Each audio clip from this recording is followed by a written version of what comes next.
All right, good evening, everyone. Welcome to night two of my coverage of SEPTA Mid-Winter Trip 7.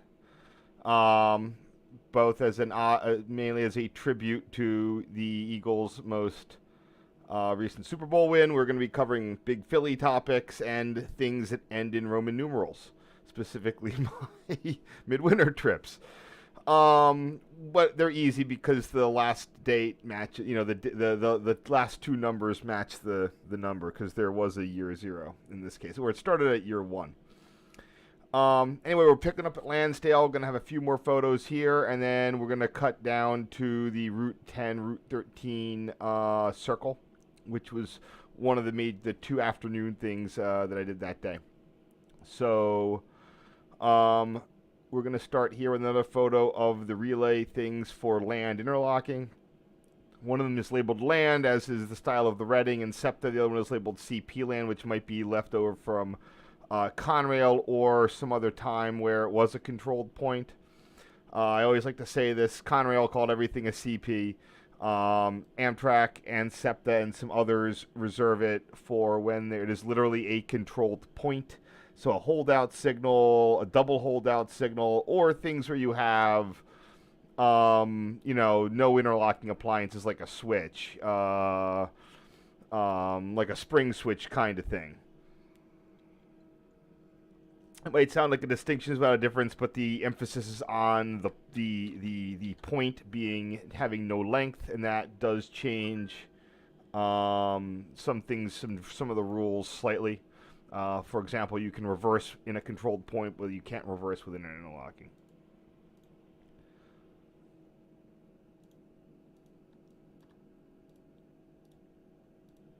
Oops.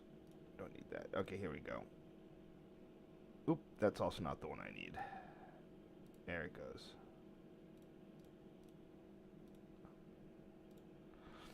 All right, here is a depart. So, like I said, there was some weirdness going on today. Typically, trains go out Doylestown branch, track 2, and return via the sort of the back road, I like to call it, or Doylestown branch, track 1. Here we have an outbound train on Doylestown branch, track 1.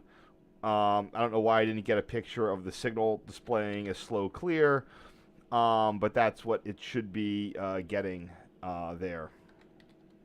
So here you have Silverliner 4, number 139, passing number 225. 139 would have been Silverliner 3, number 225. 139 should have been a Reading car, barring any issues with renumbering with that silicon rectifier thing I told you about that. Not the rectifier, I'm sorry. Transformer oil coolant fiasco. But around 2005, all the Reading units, which even the Silverliner 4s were equipped with cow catchers, SEPTA got sick of that and put in bar pilots. So you used to be able to tell what were the Reading cars because even the Silverliner 4s had the cow catchers. As silly as that sounds.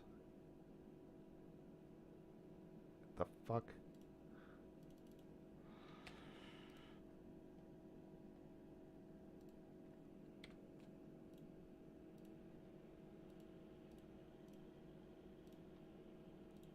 And here we have 139 and 140 passing the entering land interlocking. So land interlocking was just one little, is where the Doylestown branch effectively goes to a single track.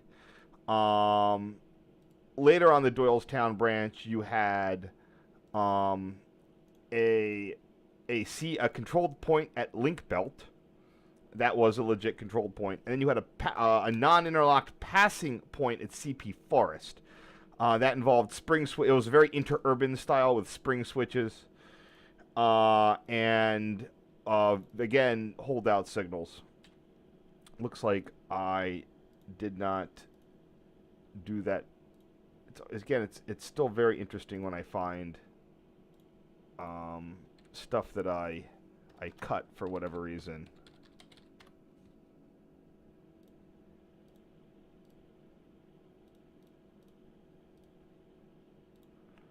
And then here we have 413 passing the signal there. So this was while the Doylestown branch temporarily escaped being the resignaling of the main line between Wayne Junction and Dale interlocking in Lansdale. It was ultimately resignaled around the what do you call that? 2011, between 2011 and 2012. I really should have worked harder to have gone out there with my own car, my own time to get photos, but I just, for whatever reason, could not be bothered, and still regret that to this day. I was out there actually in 2011 for land. I should have gotten photos of all these pictures at land, and I just didn't think about really going to the level I've done since then. All right, back to the freight yard. I don't know what degrees. So today, CSX mainly just sort of drops off a bunch of stuff on from the Stony Creek branch, East Penn, and another railroad, Penn Northwestern, I think that, or Pennsylvania Northwestern or something. It's weird that there's two short lines operating on the former Bethlehem branch. You've got like one on the south and one on the north. Like, that seems to just be strange. And they both seem to have a fair amount of rolling stock. I guess that there's more than a little freight on that line. You do see CSX locomotives, and I think CSX is responsible for everything south of here, or at least on the Stony Creek. There's usually a unit hanging out here. I don't know what... It's a very strange situation with overlapping responsibility. Oops. Keep clicking on the wrong thing there.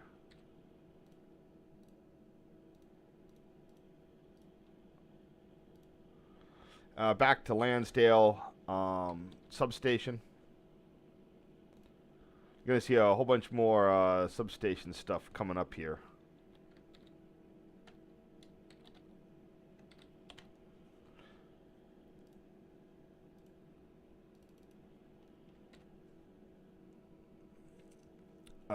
So again, the two auto transformers, that's your 22 kV feeders coming in. You've got 3 breakers for the 22 kV breakers. These would have been, you had 2 feeder 22 kV feeder circuits coming in from the south and 1 going out to a substation at Doylestown. I'm sure that these onload breakers, the reason you have 3 is you have, how would they have done this? Usually when you have 2 circuits, you have 1 breaker as a cross tie and then 2 other section breakers.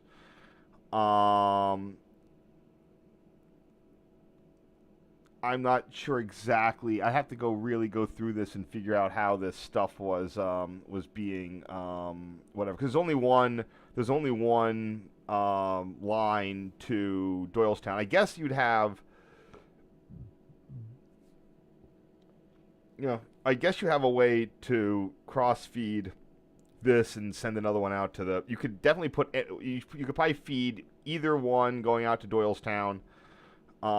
So there'd be one, and I guess I don't know. It's I'm not sure exactly how they'd arrange it. Unlike the NEC ones, they don't have the diagrams for these.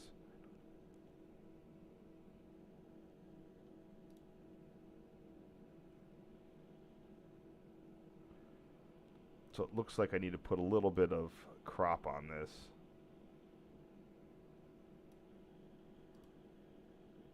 All right.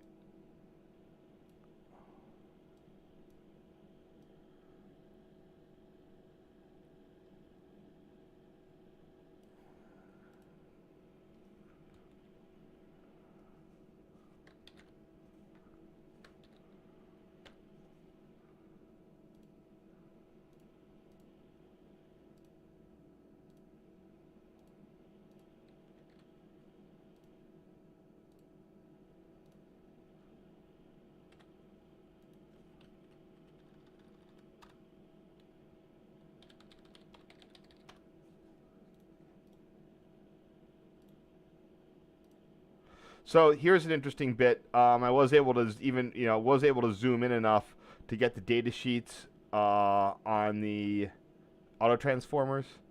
These are made by the American Brown Boveri company, which I don't think Brown Boveri was the company. this would have been ABB, but ABB didn't exist because ABB is AISA. It was after it merged with AISA. So it's sort of weird that this ABB kind of predated the real ABB. Another interesting bit is that these are made in Camden, so that's interesting. They were locally sourced, so to speak, by the Reading. I believe that there's one of these transformers still in service at Doylestown. There was a fire, so it got rewound, and that's the original one. Oh, at Chestnut Hill East. Chestnut Hill East still has originals too. I'm pretty sure everything at Wayne Junction was also swapped out. We can take a quick check on the overhead. Looking up, up. There we go. Wayne Junction.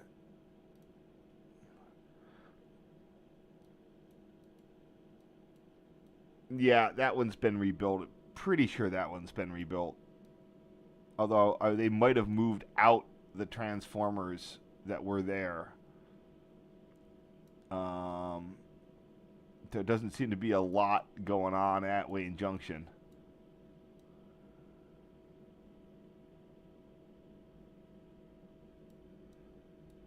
That's the cycloconverter. So there's the frequency converter is this stuff. Those are the transformers. Those are some power factor correction stuff. The cycloconverter, the frequency changer is there, and then I'm guessing that just spits out 22 kV, and they don't need any of the step up transformers because I don't see much there. Interesting. Okay, anyway, that has been rebuilt. The only one, this is as of like a month ago, Chestnut Hill East had not. I'm pretty sure that Hatboro has.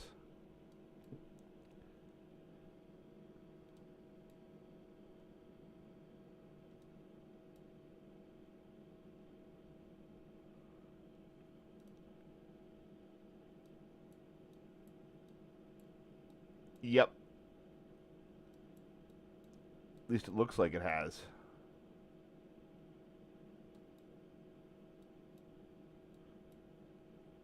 Yeah, it has. Boo.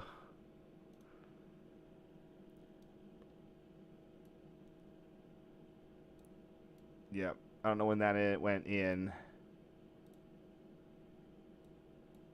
That's weird. Is that a completely new one? Oh, it is. They moved it from the old location. Or is this just swapping around? Nope, it moved.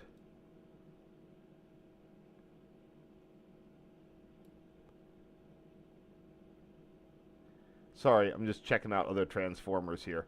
I'm pretty sure that Hill East is the last one besides Doylestown.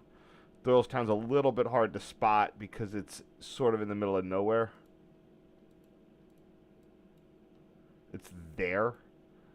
And there's no way to really see it. Yeah.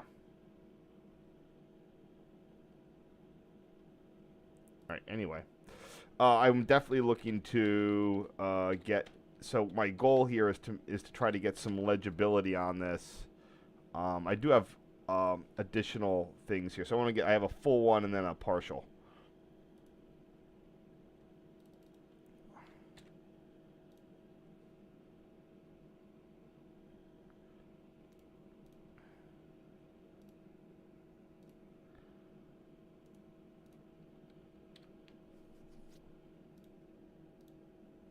So it's important to see if this is so I do have other ones, two more whatevers. So wait, you can change the tab changer to have it go between 11,400 and 12,500 volts, which is what they actually did end up moving it to.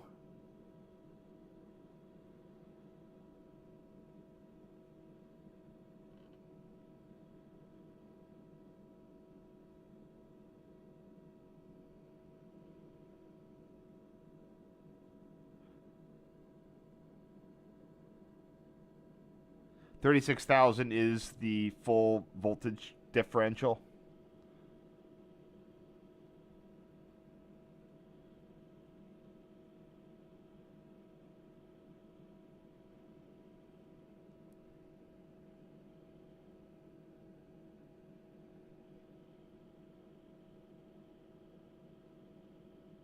Anyway.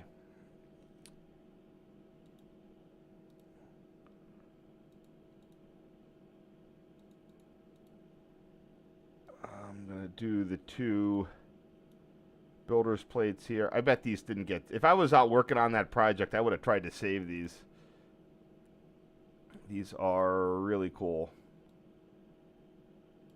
If you would come away with one of these builder's plates as part of the whatever, you know, or the replacement project.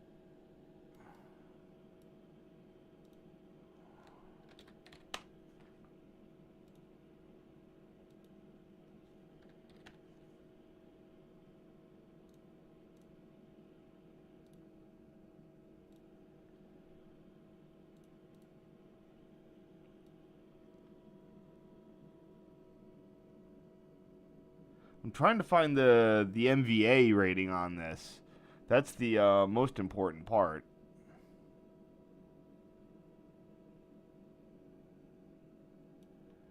I just love how it's ABB, but not the real ABB. Oh, wait. Hold on. Did I not save those 2? No, I just got the first.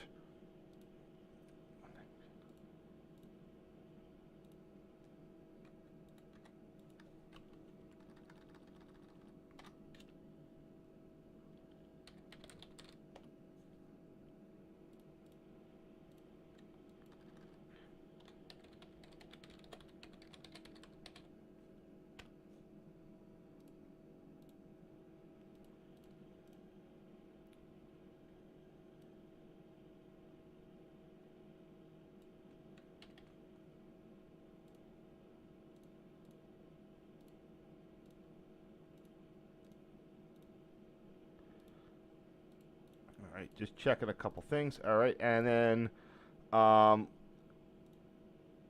we have the other information right here.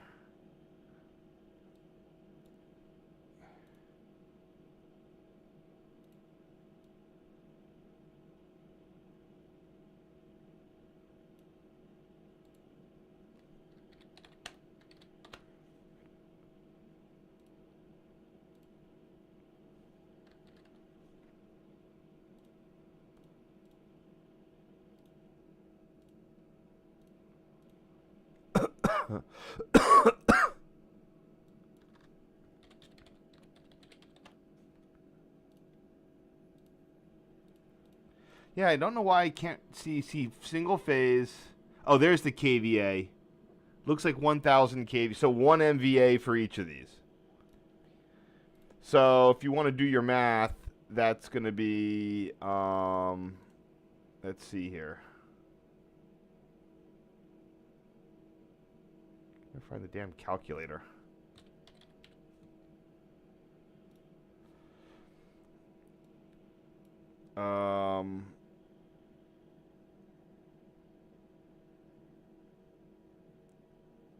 So it's 1 million.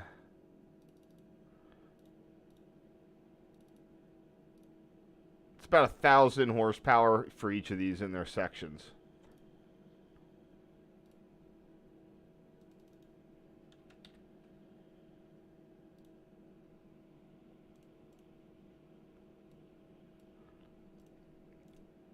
That's pretty good. I mean, each MU set is going to have about 500 horsepower per car, so maybe that's not that great. Now,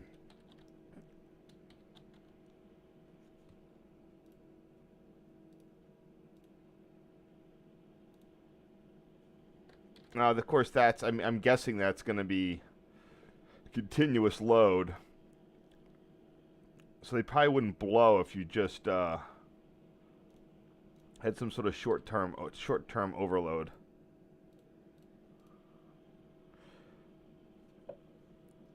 Oh, So these are smaller. These are I always figured that the breakers would be inside the control building because there's something in there, and I don't know what those are. So I don't know. Those could be the 12 kV. These could be 12 kV breakers. That could be the 22 kV breaker.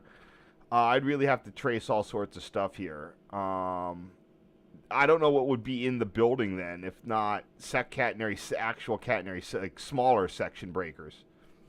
Yeah, it's a mystery. So here we have 299. This is going to be heading back again. I don't know why they're running opposite, the opposite to the way they usually run, at least today.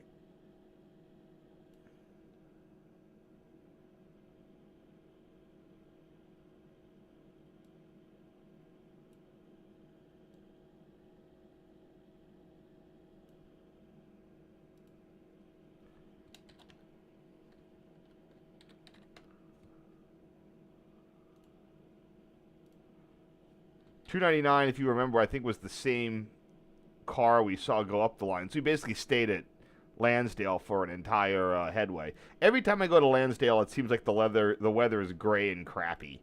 So was the last time 2023? It absolutely was. So just seems to be a curse. I mean, every time I go on a midwinter trip, I have been there in nicer weather at other times of the year.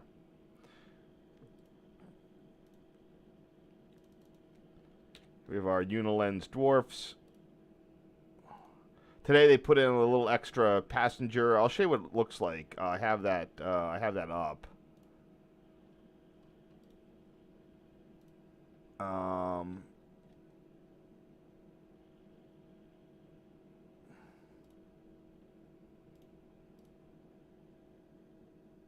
Trying to see. It's sort of hard to see what that's the substation now. I'm sort of hard to see where the new breakers are. But a lot of the stuff went into the building, so we just don't know what the deal, like what's coming, and like, there's stuff coming out the back of the building. So, I have it somewhere. Here it is. I don't necessarily have all three. They put that little track fence, and these Unilens dwarfs. And I think they only display a restricting. Yeah, there we go.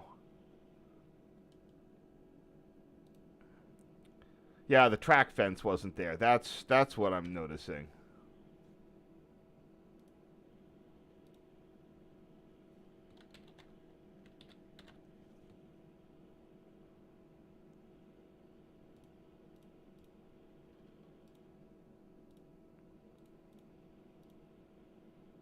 That's the Main Street crossing.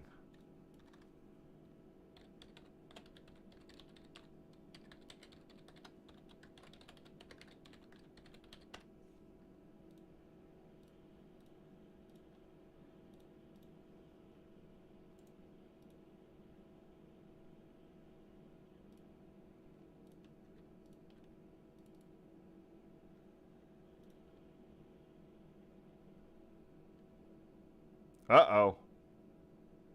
Oh, no. Oh, crap. I put these out of order. Ah, shoot.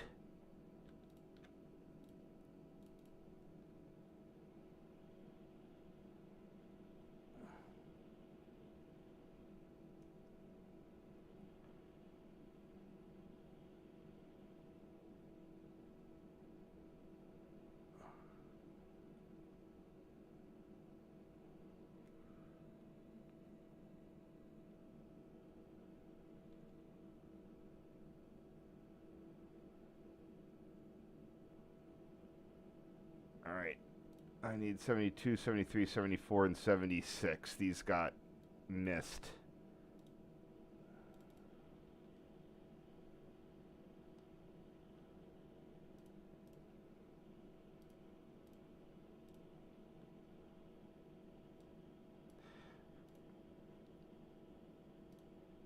At some point, I'm hoping to hit the end where I for many years, if people don't notice, for many years, I forgot when I would adjust the orientation of the photos it would reset the modification date. And at some point I realized, I realized the program had a checkbox for that, and I stopped having that problem. But it's clearly after 2008, so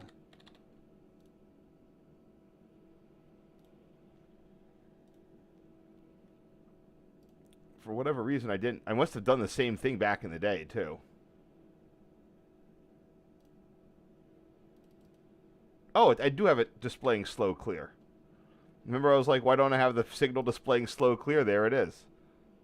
Oh wait, it looks like I have it multiple times. That's stop, and I guess I have it. I have it slow clear. There it is, slow clear. All right.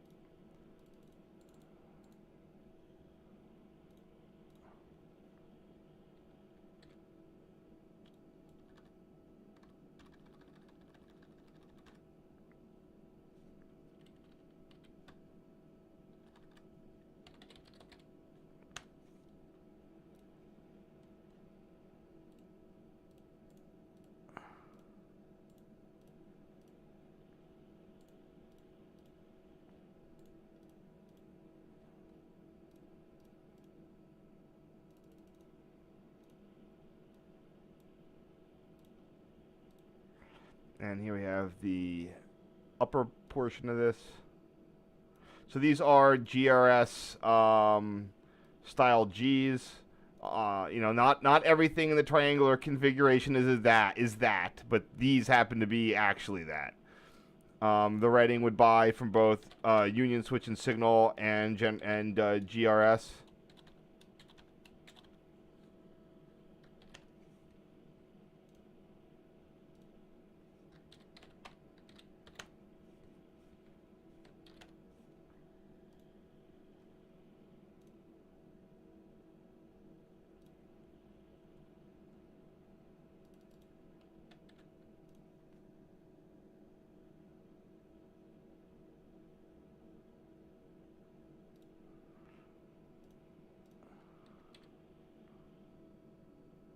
Wait, what?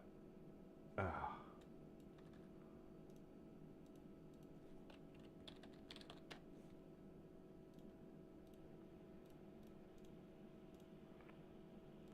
And here we have the track 2 mast.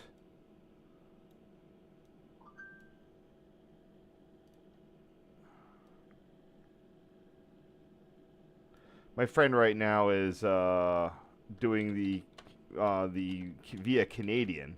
There's a group of people who do it around this time of year because it's cheaper, and you can see they do it on the full moon, so they can see the full moon over the snow-covered Canadian Rockies, which is pretty neat.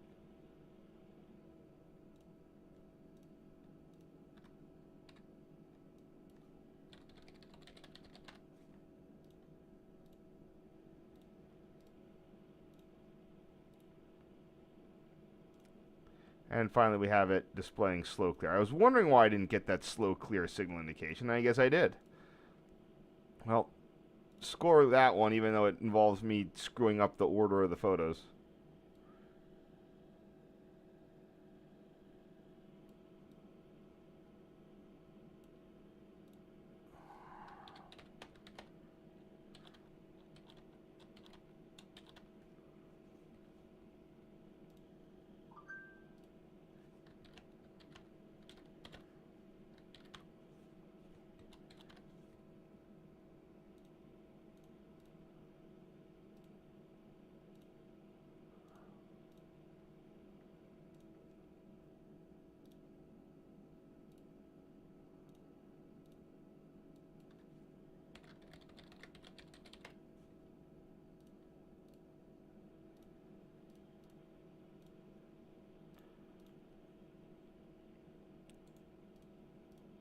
Alright, let's make sure I have everything here.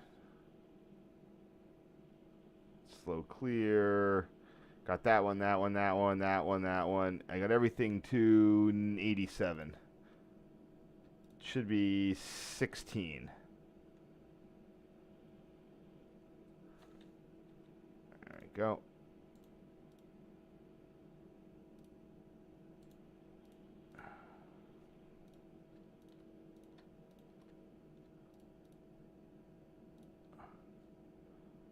right, next one will be a short one, and then we'll see what's up after that. All right, anybody have any questions here?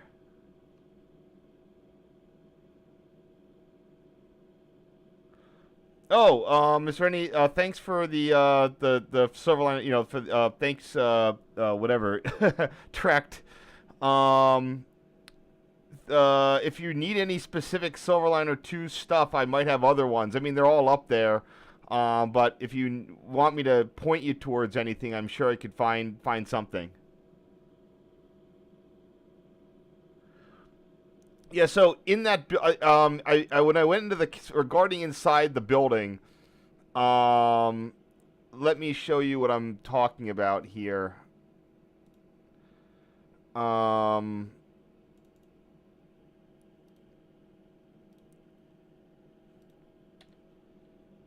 the Reading ones are weird. Let me see if I can find an example. I have a bunch of Lansdale substations, so let's see what we can see here.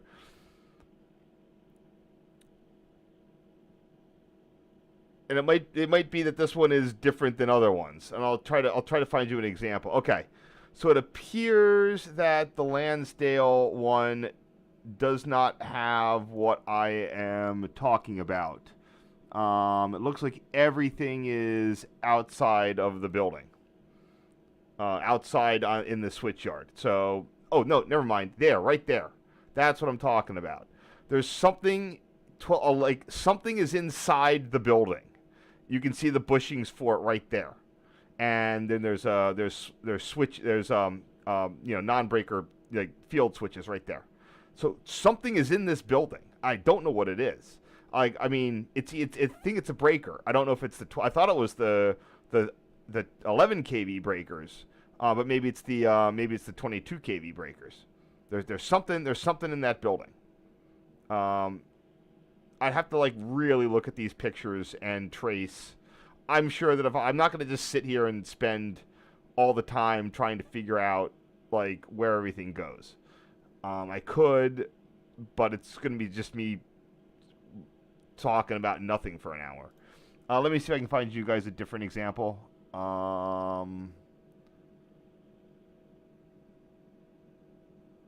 Morton. Wait, no, Morton's on the PRR.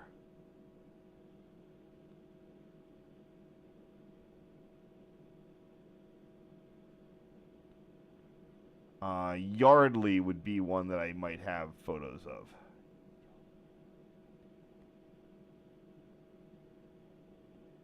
There it is. Let's see if I have Yardley.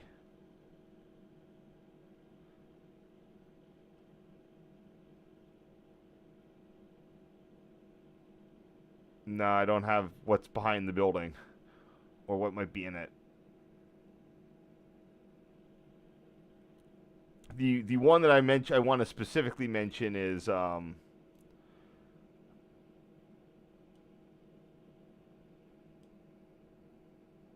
the Reading Viaduct. These are all got cleaned out, unfortunately.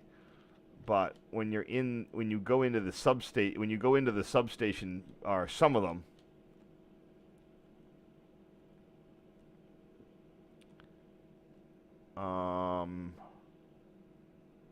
this is what was in there. Something on these plinths did something. And you can see the penetrations in the wall.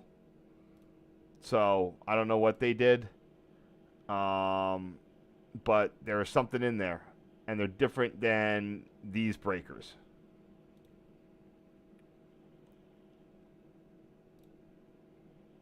So, anyway. Anybody else have any questions? All right, we're going to be going on here.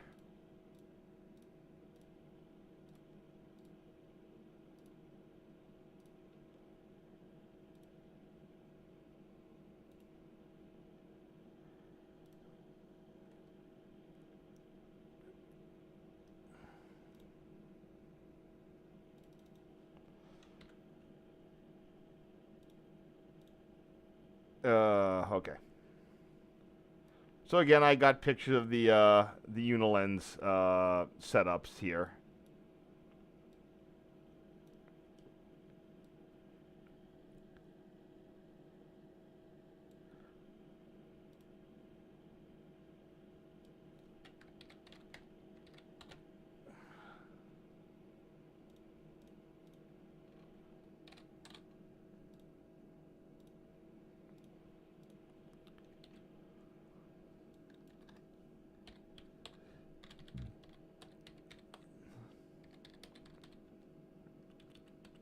This would be the main track 1, I assume. This is sort of where the SEPTA main line starts and turns into both the non-SEPTA Bethlehem branch and the, or it's SEPTA, but it's the non-SEPTA operated Bethlehem branch and the Doylestown branch, or Doylestown line, I guess they call it now.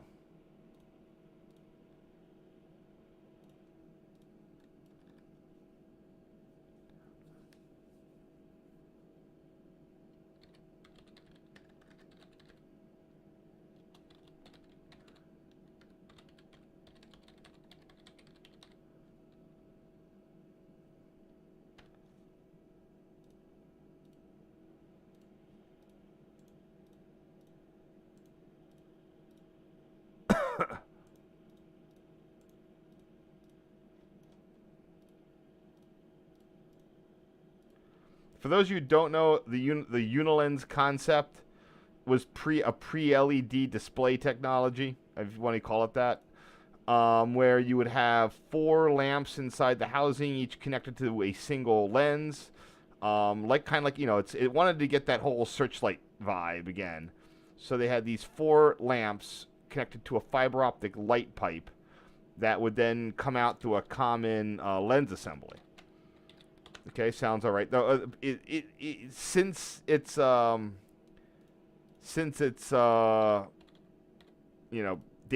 in the 80s, railroads have really soured on them. The light bulbs are proprietary and expensive. The light pipes age and go yellow, and even then, they never had a lot of good light to begin with. So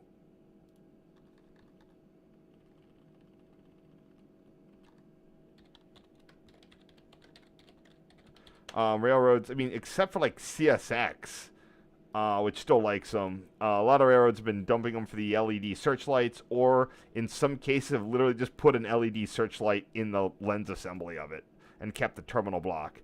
And basically not even have it like the one like the Caltrain one, or Amtrak has ones at LA Union Station, and they only just show like red or flashing red, restricting or stop, because they just didn't care.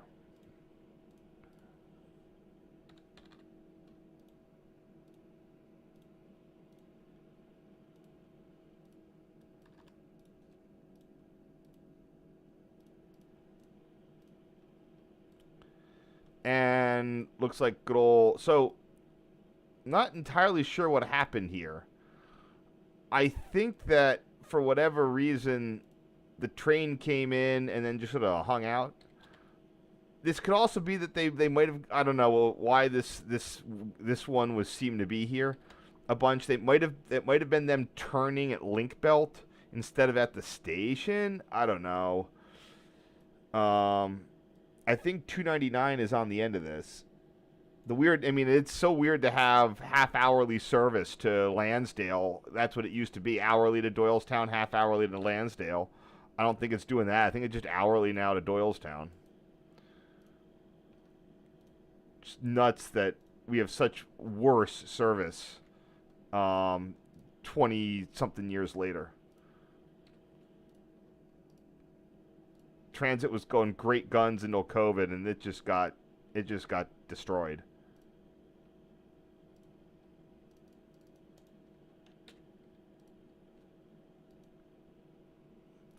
So here we have the Doylestown Track 1 platform.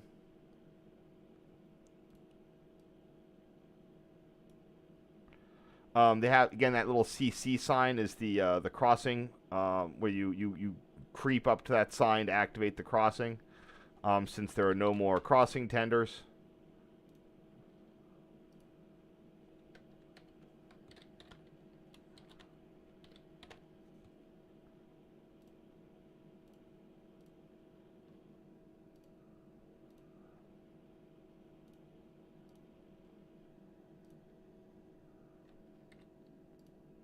Oops.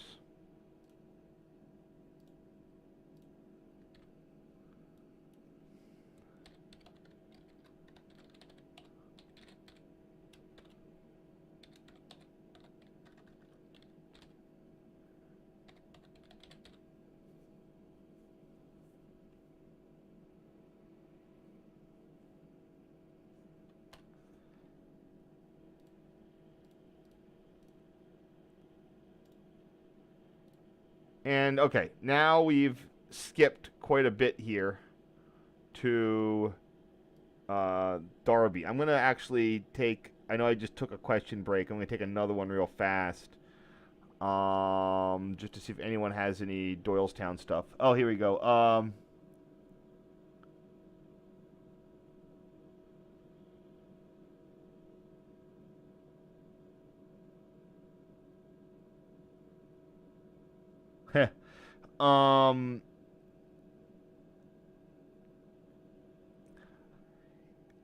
Interesting that this Caltrain actually uses the horn. I thought they crept forward. The horn is I thought was just to warn people. When I actually read a Caltrain a document on the Caltrain's like attempted to use PTC enabled crossing tech, and it didn't mention anything about blowing the horn to activate the gate. I think they just blow the horn. And then they creep forward onto the circuit and activate the gate. That was listed as the backup to do the creep forward after a station stop.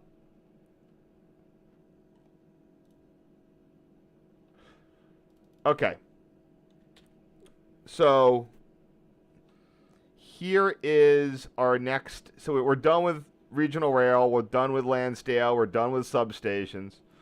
Our next little bit of fun is the famous Darby level crossing.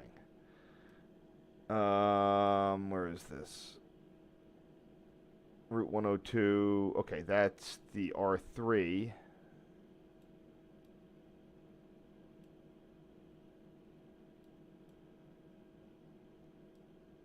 Where is this?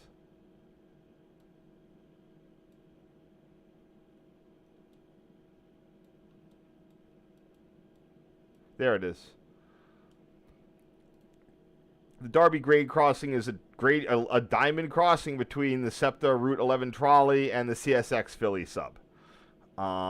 Very cool. The only other examples of these are like the Tico trolley, maybe.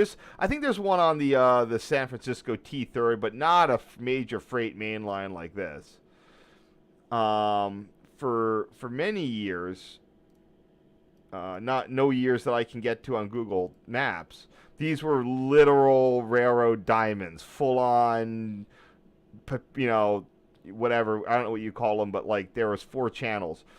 Around right at this time, they turned them into the now ubiquitous flange riding diamonds, which are often used for low speed industrial tracks, so that there's a continuous run on the freight rail.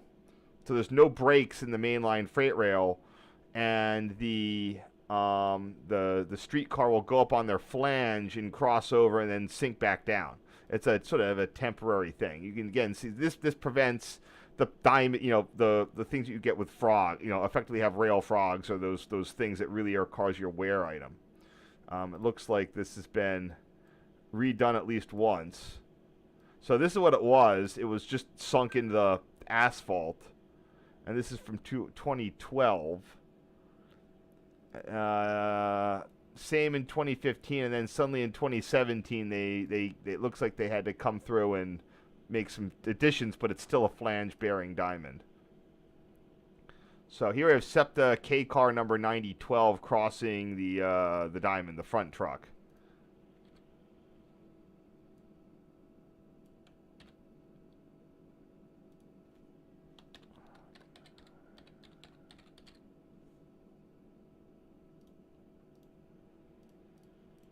So this is brand new to us. We all wanted to come out there and see it. And here we have an example of the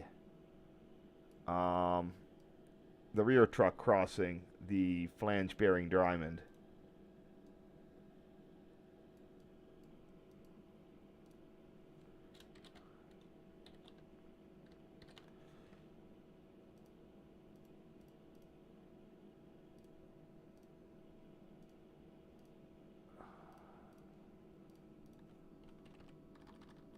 For these SEPTA Mid-Winter trips, I'm always directing them, so I often don't take all the photos. That's why there's this giant photo gap. Also, when we came back on the train, we probably wouldn't. Maybe I didn't have access to front window view. Maybe the crew yelled at us. We definitely transferred to the Broad Street line at Fern Rock, and because that predated, cell phone cameras with night sight, night vision type things, stabilization. I didn't take any underground photos because it was too dark.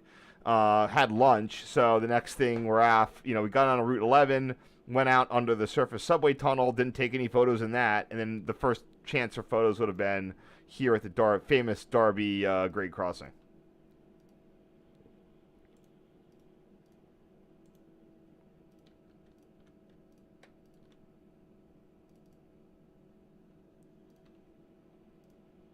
All right, now we're back on track here.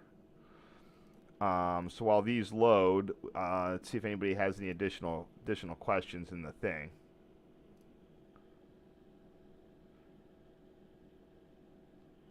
Nope, doesn't look like it. We got a lot of fun stuff coming up on this. Hopefully I don't have to do too much research into the file names. Uh-oh.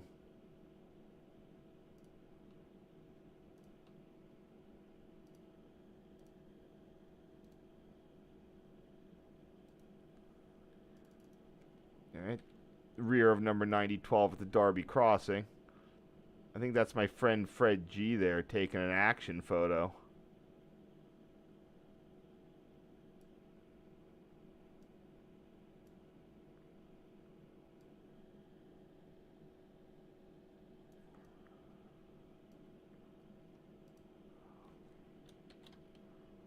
Is that Fred? Nah, wait, yeah, I guess that is.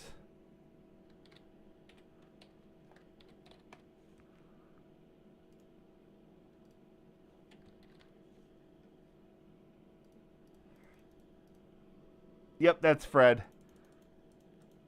Looks like he's taking a cell phone picture, but those didn't even exist in I think that the iPhone had just come out this year.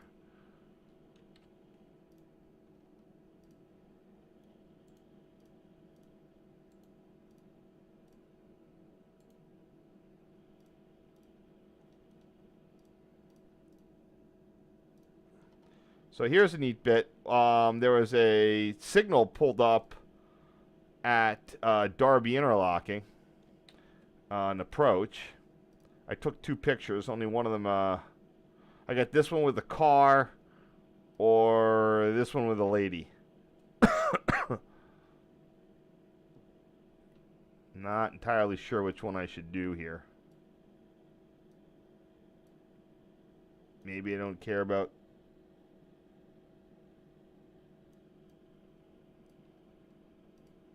There we go.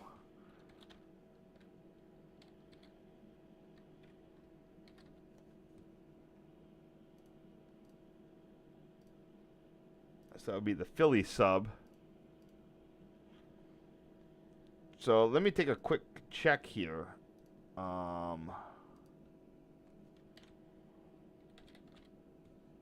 In 2010, I think I went out to Darby. Yeah, I did. Yep, Philly sub Darby. I got pretty good photos of all that. Could have done better, but I did the best I could. I walked 11 miles that day. Philly sub Darby.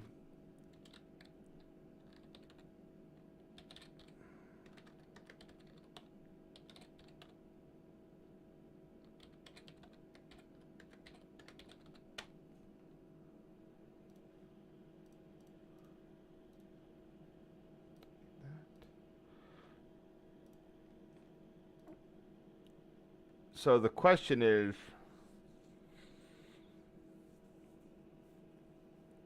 do I give this a Philly sub designation? I think I should.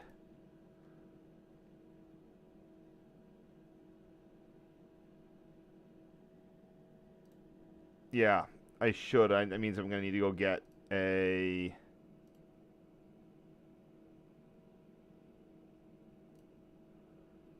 a Baltimore timetable.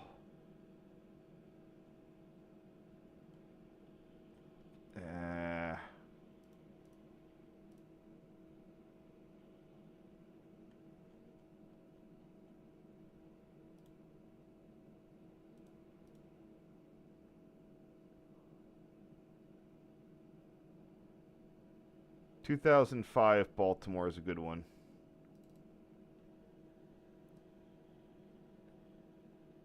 Old Main Line, OP should be the next one. Pittsburgh, PH. Philly sub. Darby. Milepost, 4.9.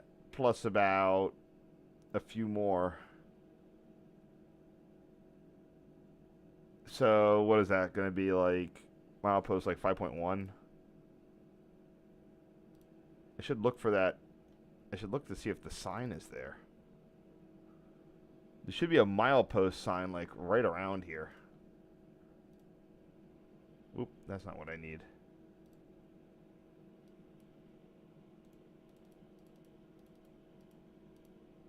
Is that it? Yeah, that's it. There's milepost 5. It's right there. Boom. So this would be like milepost 4.99. But because milepost 5 is visible, I always round up to milepost. If the milepost is visible, I tend to round up.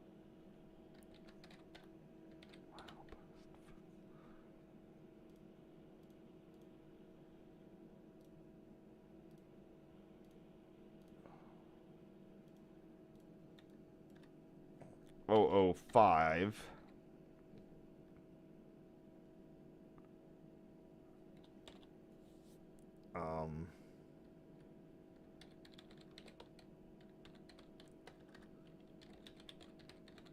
This is westbound. I'm pretty sure the Philly sub will go to 100 miles. 2270.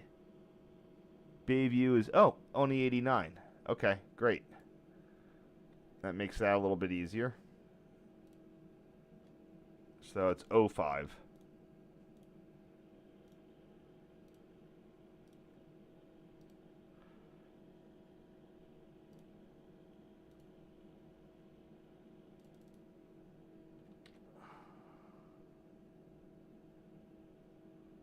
So here's an interesting, okay, hold on one second.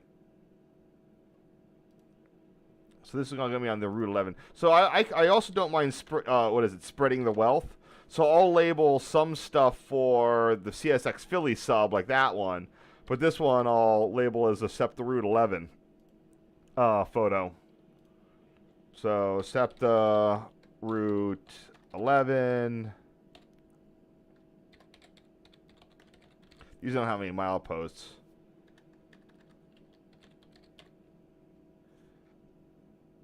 This would be the North Rail.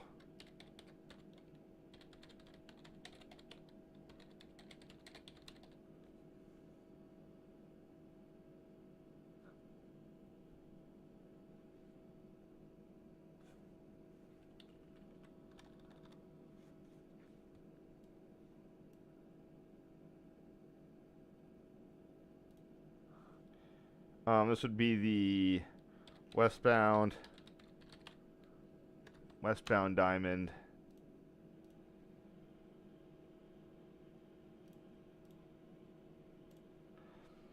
Just to verify.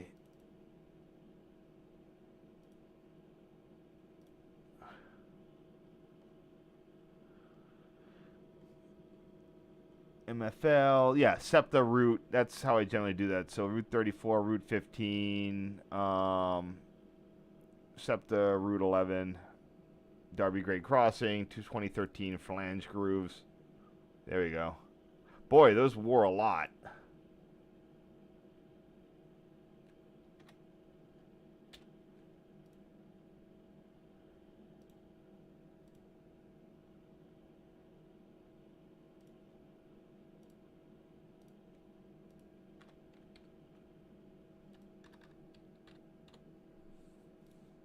Oh, no, it's actually 2007. Okie doke.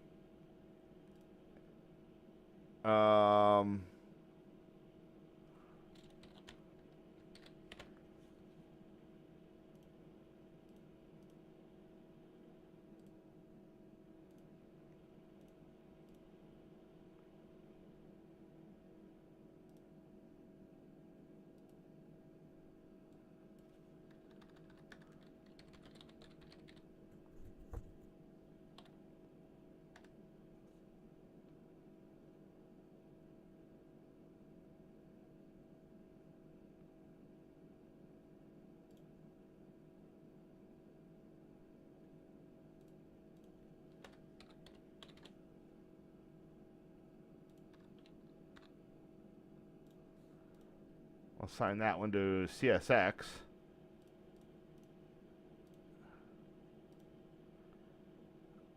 And here we have a view of the SEPTA's eastbound diamond.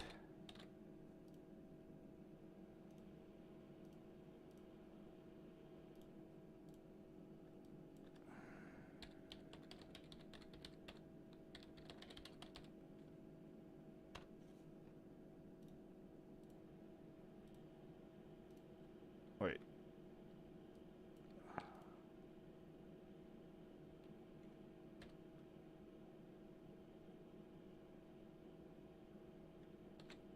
Sorry.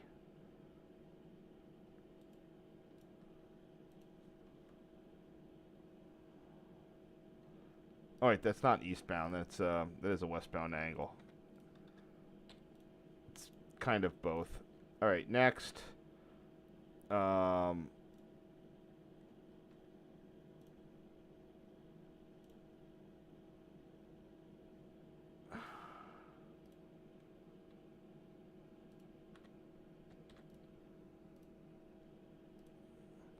So this is only after being in service a little bit, and you can see how the SEPTA flange riding thing is wearing a groove in the railhead.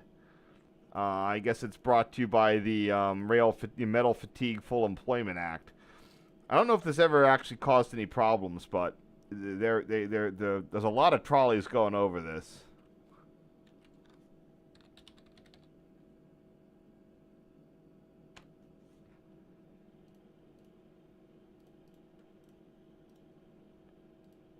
So here's one of the neatest bits of the Darby grade crossing.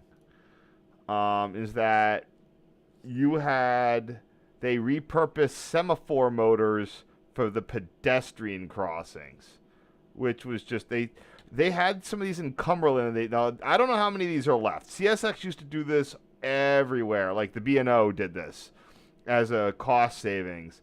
And they've unfortunately, like, this had them. There was a bunch in Cumberland that I saw once, and they sort of vanished. So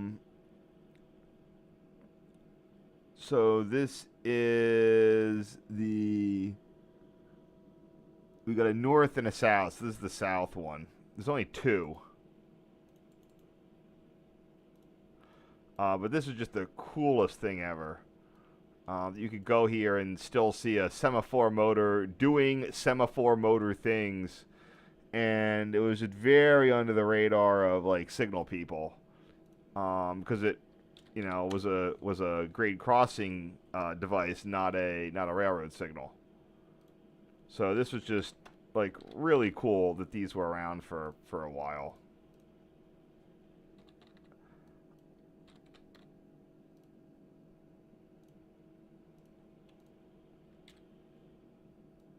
One second.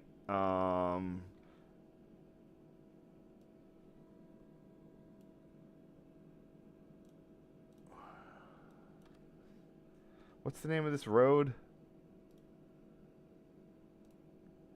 Main Street.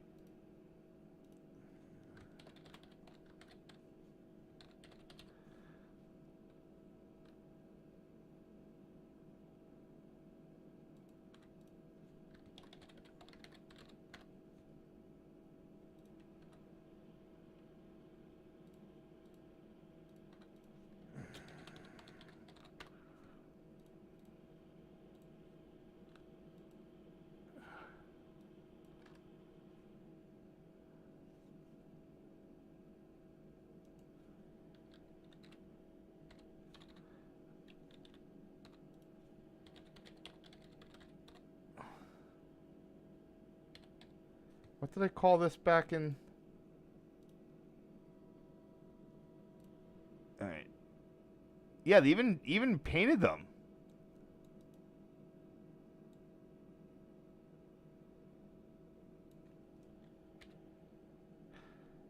So sorry, I'm focusing on this just to get it out of the way here.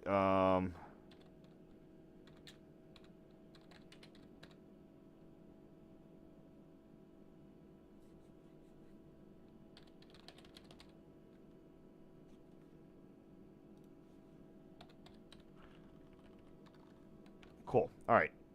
So let me explain how this works. Well, how it did work. Where these were, there was one there, and there was one right there for the pedestrian stuff. I don't think there was one at the other point. So we can just head over here. They've now replaced them with little mini pedestrian gates there, there, and there. So this is 2017, they were gone. 2015, gone. 2012, there they are. There. And there. Really cool, but it's unfortunate that they vanished between 2012 and 2015. That's probably about when the stuff got re-signaled down the way. Don't know how many more of them there were. So if I go back to 2016, that'll be gone. Yeah. 12. Yep. Oh, even got a clear signal on that. So it looks like when they came through with the re-signaling, that's when those left.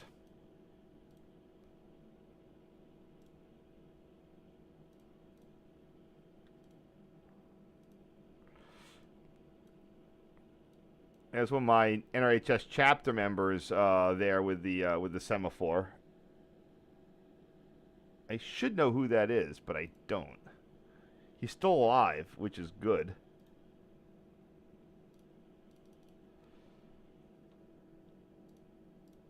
All right, come on. Let's get going here. There you go.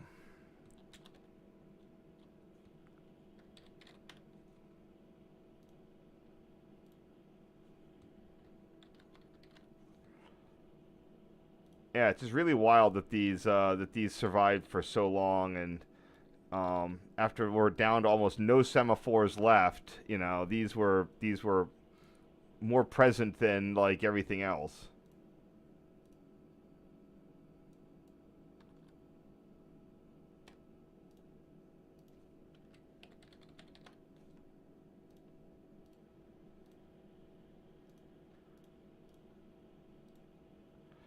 Here we have a picture of the motor. One of my trip participants right there behind. So I get reasonable amounts of patronage on these events. You know, like 8 people, 8 to 15. I got a bunch more in the early years.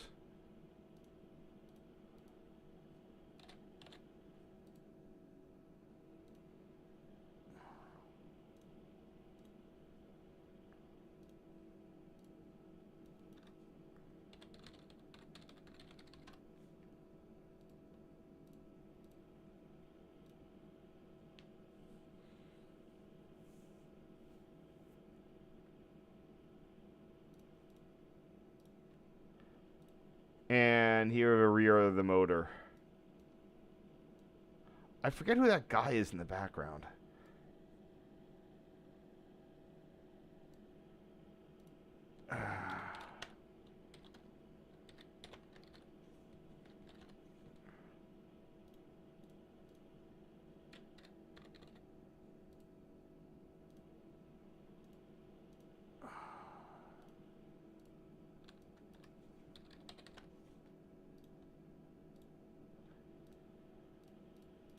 Yeah, this is I don't know, it's a GRS. I don't know the model, but these are, you know, it's a legit semaphore right there.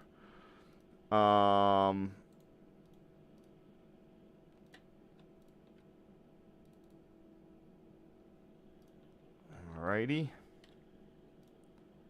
I think we're on to the last bunch of photos here. Yeah, tomorrow's going to be a bit of a short segment. So, too many questions. Okay, here we go.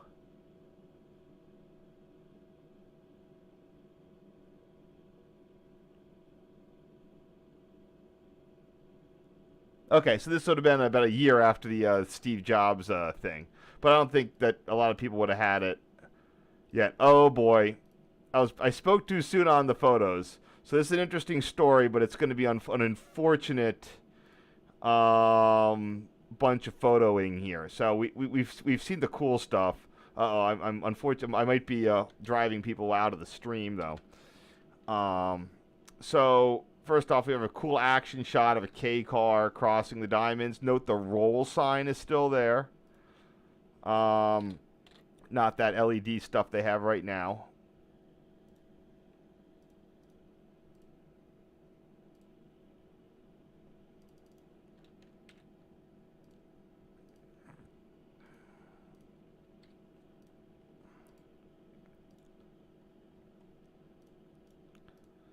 So what I'm going to call the issue is first I got a story. You're gonna hear a cool story, and then I gotta explain what I gotta do here.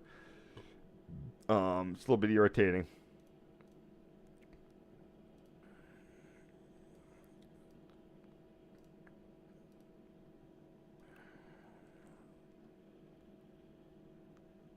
Okay, how do I do this? Route 13.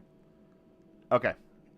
So, normally when you go to Darby, the Darby Transportation Center is served by the Route 11. It goes in, does a little loop, comes back out.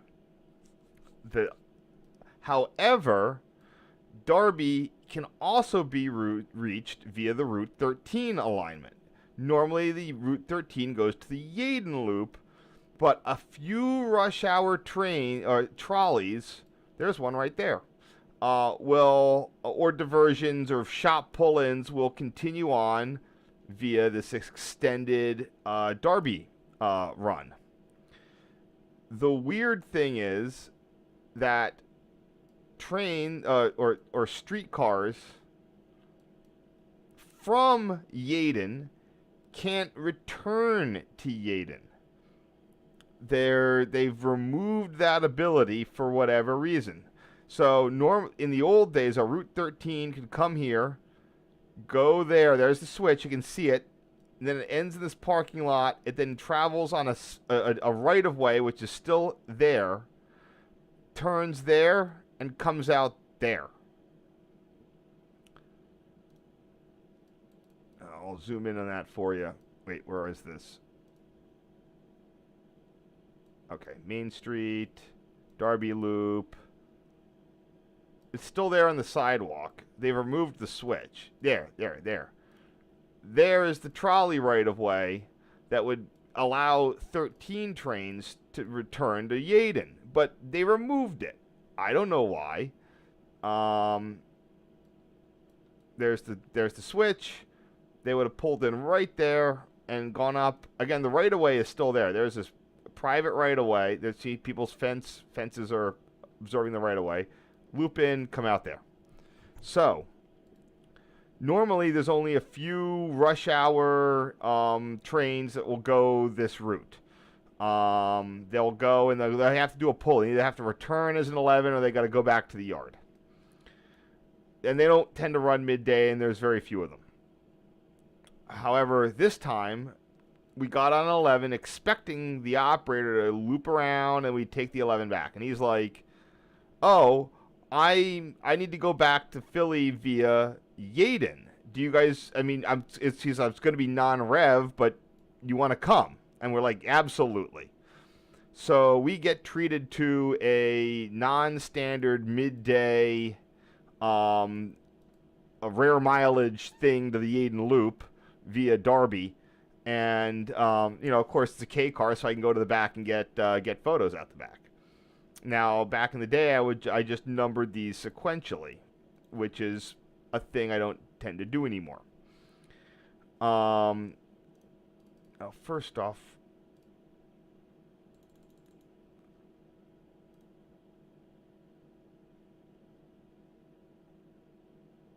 where is this?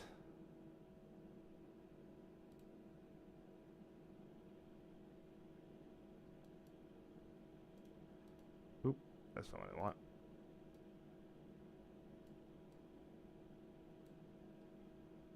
All right.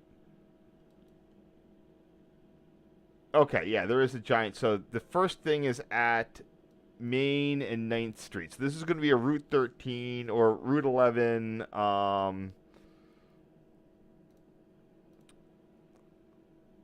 this is going to be so confusing.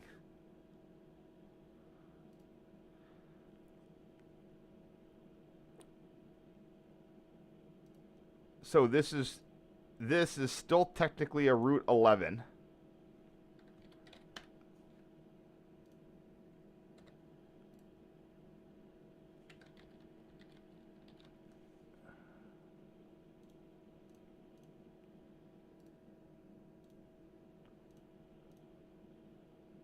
How do I do this?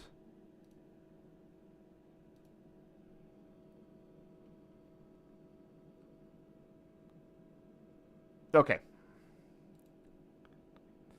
So it's SEPTA Route 11, 9th Street, looking eastbound.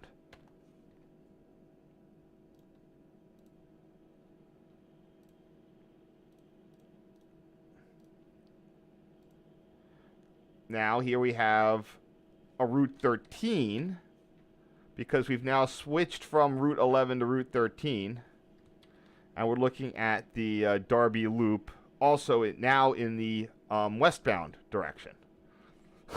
This is why I said this is going to be difficult, because you're going east, but you're westbound, and now we're going east in the eastbound direction as soon as you pass that switch. So now we're on SEPTA Route 13.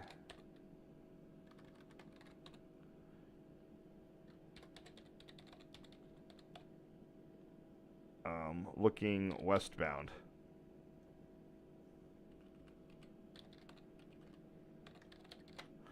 This is just my way of keeping track of things. Now here we have the old Darby Loop switch. This is the thing that I think is no longer there. As in, I don't think it's a switch onto the train. They removed that. Yeah, they've paved it over or moved it. And that was as of 2016. I'm not seeing any other dates. So that looks like it was just recently done, about 2015-16. Like I said, it's a good thing that I take these.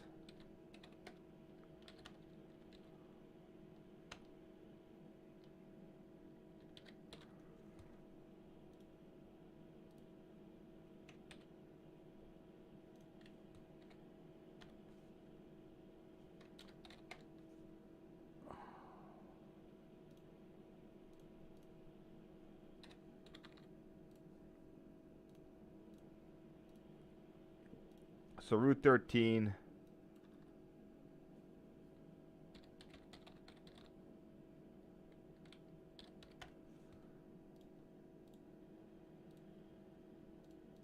This little thing is neat because it's one of those like little trolley routes. It has, like, I remember in Boston they were complaining like, we can't restore the A to Arbor Way or the E to Arbor Way or the A to Watertown because like people are gonna park and the train can't do anything. Like, the MBTA was adamant that you can't run a streetcar into this exact kind of thing. And in Philly, it's just not a problem. Like, this is not a problem. I'm sure I bet the MBTA just was making up, didn't want to restore the service. But so now we have to go and track. What am I looking at? I see a do not enter. So I'm betting this is the next street. Like right here.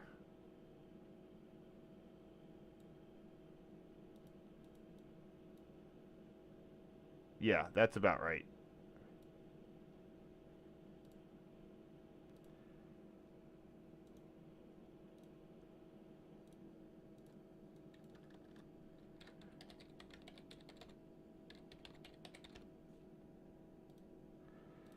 So I just go around and track the position of this. So go here to the street sign. That's Maple Terrace. That's what I identify it as. So it's like I said, my original thought on these was, oh, that's too hard to figure out where this all is. Now, with before Street View and stuff, that wasn't quite as reliable as it is today. But now, yeah, especially Street View. Street View was garbage I don't even know if it existed in 2007, or it was very limited.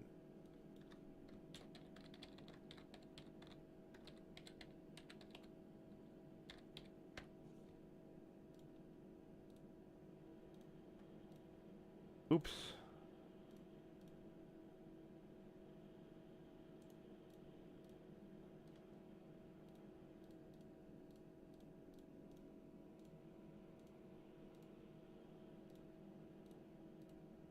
That looks good.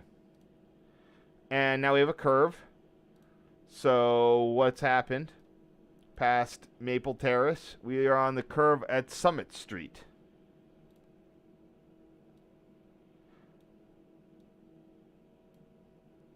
Just by the way, this is... Oh, another fun fact about that grade crossing. That's a broad gauge track crossing a standard gauge track, because this is all Pennsylvania streetcar gauge, which is 5'2.5", not 4'8.5". Sometimes it's 5'2.25". They are interchangeable.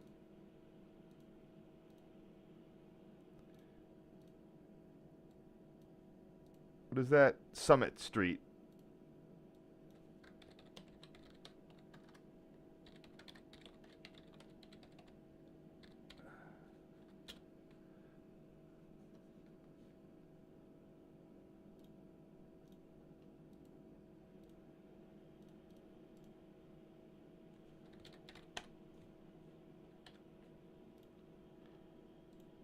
And here we have a North 9th Street curve, because we already had a 9th Street curve.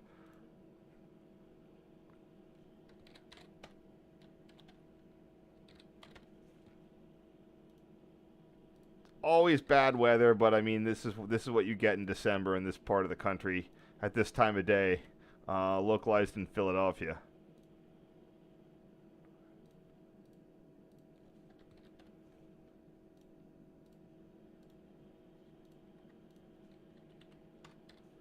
Oops. Oh, wait. I don't have to do this. I can just be the westbound 9th Street curve on a Route 13. Okay. Got that? Got it. And now we have another curve. This is the Cedar Ave curve.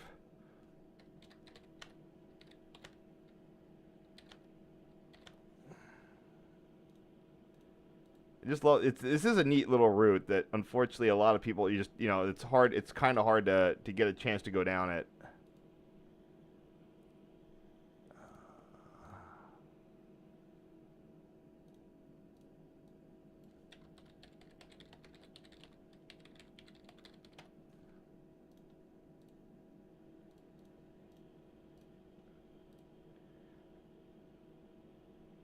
It's like an S curve. And now we're on to Chester Ave, but I'll just say,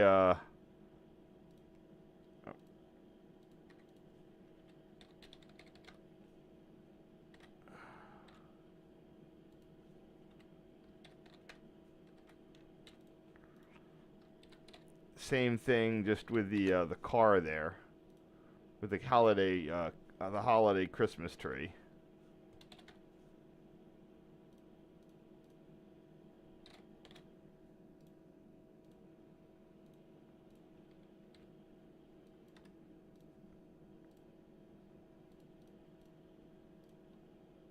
Now we're on to Chester Ave. Now we're at the VII Loop. So now we're back. We're off the rare mileage and we're on to the VII Loop, or past. We're on the normal Route 13 where you go here. The loop's over there, but that's the VII station.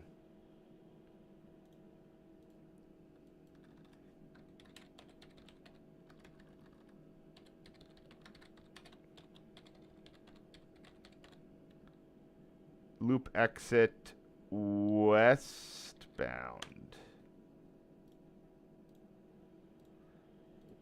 Now here comes the problem. I'm going to start having label collisions, and literally from my I actually hadn't ever. This was the only time I'd done the Route 13 on a midwinter trip up until this past year in 2023. I never did the Route 13 and never went to the VII Loop. I'd done the Route 13. I'd done more than the Route 13 than most people have done.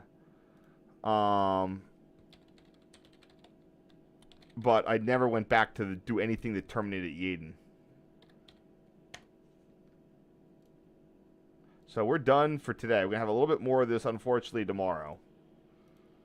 But we're going to have a shorter day anyway before we hit the Route 12.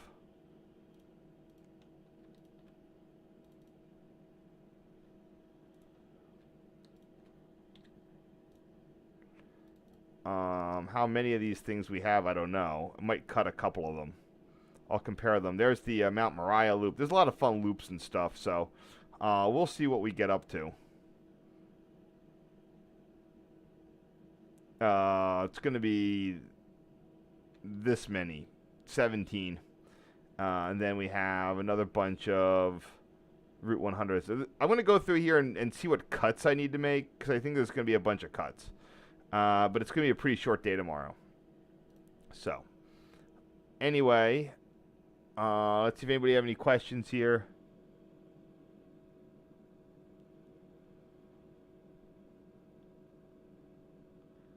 What's gone according to Open Railway Map? That loop switch, or something else. I wish I could. The one, I mean, I don't know if there are absolutely no other locations where these B&O semaphore crossings are. I'm sure that they were in so many places that there's got to be some number left in Appalachia. One place that I do remember they used to be was in Cumberland. Specifically, these crossings on the B&O main line.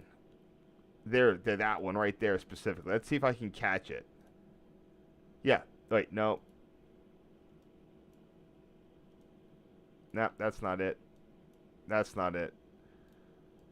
I've been looking. I don't think that I don't have them on street. I don't think they ever made it enough to be on Street View. Like, oh, wait, there is one. There's one right there. I don't know if it's 100% there, but it's there in there it is. It's there in 2019. There's one in Cumberland. There is that's the one I kept seeing, and I would look out from the train and it's gone. But that one looks like it's still there. All right, here we have this is another 2019 one, so be on the lookout for that guy. Right there. It looks like it's still there on this overhead, too.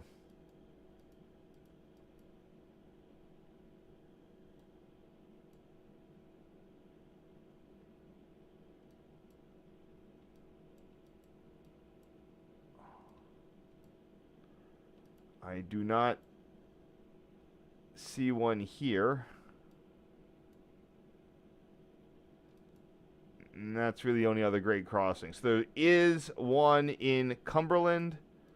Let me check this last grade crossing. If you're near Cumberland, Maryland, I believe there's still a semaphore pedestrian crossing signal there, or crossing arm. I knew I'd seen them. And for whatever reason, every time I looked, I would miss it. All right, that's going to be the Knox Street crossing in Cumberland, Maryland. Looks like it still has one. So, there you go. That's your value added for the day. Anybody have any questions? Yeah.